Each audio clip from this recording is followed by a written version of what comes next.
আসসালামু আলাইকুম গাইস, কি অবস্থা সবার? আশা করি সবাই ভালো আছেন। তো আজকের এই ভিডিওটা তাদের জন্যই যাদের ওয়ার্ডপ্রেস একটা ওয়েবসাইট রয়েছে বা ই কমার্সে তাদের ই কমার্স সাইটটি রান করেন, তাদের জন্য খুবই বেনিফিশিয়ারি হবে আজকের এই ভিডিওটি। কারণ যে আমরা যখন ই কমার্স ওয়েবসাইটগুলো তৈরি করে থাকি ই কমার্সের মাধ্যমে, সেইখানে customer most of the time যখন অর্ডার করতে যায় তখন কিন্তু ফোন নাম্বারের জায়গায় +880 এই নাম্বারটা দেয় না বা +880 দিয়ে অর্ডার করে না।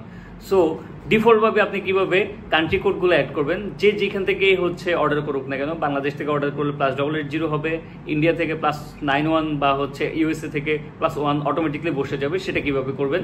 মূলত আপনি যখন মেসেজ মার্কেটিং এর জন্য আপনার ওয়েবসাইটে ইন্টিগ্রেট করে রাখেন, তখন যখন কাস্টমার এসে আপনার +880 ছাড়া অর্ডার প্লেস করে, তখন কিন্তু মার্কেটিং মেসেজটা যায় না। এবং আপনার যখন হোয়াটসঅ্যাপ এপিআই নিয়ে থাকেন, তখনই কিন্তু +880 ছাড়া যখন কাস্টমার আপনার এখানে অর্ডার করে, তখন কিন্তু কাস্টমারের যে হোয়াটসঅ্যাপ নাম্বার আছে সেই হোয়াটসঅ্যাপ নাম্বারে কিন্তু মার্কেটিং মেসেজটা যায় না বা অর্ডার নোটিফিকেশন মেসেজটি যায় না। দ্যাটস ওয়াই আপনার +880 বা কান্ট্রি কোডটা অ্যাড করা ম্যান্ডেটরি হয়ে পড়ে। তো কিভাবে আপনি আপনার ওয়েবসাইটে +880 বা কান্ট্রি কোডটা অ্যাড করবেন, সেটি আজকে দেখিয়ে দিব।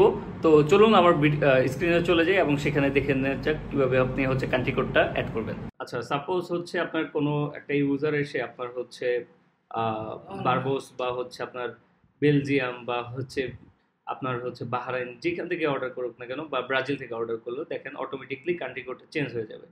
এখন সাপোজ আপনার ইউজার বাংলাদেশ থেকে অর্ডার করলে অটোমেটিকলি বাংলাদেশের কান্ট্রি কোডটা চলে আসবে। সো এর জন্য আমাদের ফার্স্টে চলে যেতে হবে ড্যাশবোর্ডে, ওয়ার্ডপ্রেসের ড্যাশবোর্ডে আসার পরে আপনারা একটা প্লাগইন ইনস্টল করে দেবেন। এখান থেকে অ্যাড নিউ প্লাগইনে ক্লিক করবেন। করার পরে এখান থেকে আপনারা কোড স্নিপেট লিখে সার্চ করবেন। কোড স্নিপেট এটা লিখে সার্চ করবেন। এই যে ফার্স্টে যে প্লাগইনটা পাবেন অথবা সেকেন্ড যে প্লাগইনটা পাবেন, এটা অ্যাক্টিভেট করে নেবেন। আমার অলরেডি অ্যাক্টিভেট করা আছে। তো এরপর আপনারা চলে যাবেন স্নিপেট, এখানে অ্যাড নিউ স্নিপেটে ক্লিক করবেন। এখান থেকে আপনারা আপনার একটা টাইটেল দিয়ে দিবেন। সো আমি এটা দিয়ে দিচ্ছি কান্ট্রি কোড। তারপর যেই কোডগুলো কপি করেছি এই ওয়েবসাইট থেকে, সেগুলো এখানে পেস্ট করে দেবেন। তারপর সেভ চেঞ্জেসে ক্লিক করবেন। আপনার কোড স্নিপেটটা সেভ হয়ে যাবে। এতটুকুই আপনার কাজ। এখন আপনার ওয়েবসাইটে কেউ অর্ডার দিতে আসলে অটোমেটিক্যালি কান্ট্রি যখন চেঞ্জ করবে, ডিটেক্ট করে কান্ট্রি কোডটা বসে যাবে। So thanks for watching. And video ভালো লাগলে অবশ্যই চ্যানেলটাকে সাবস্ক্রাইব করবেন। ধন্যবাদ।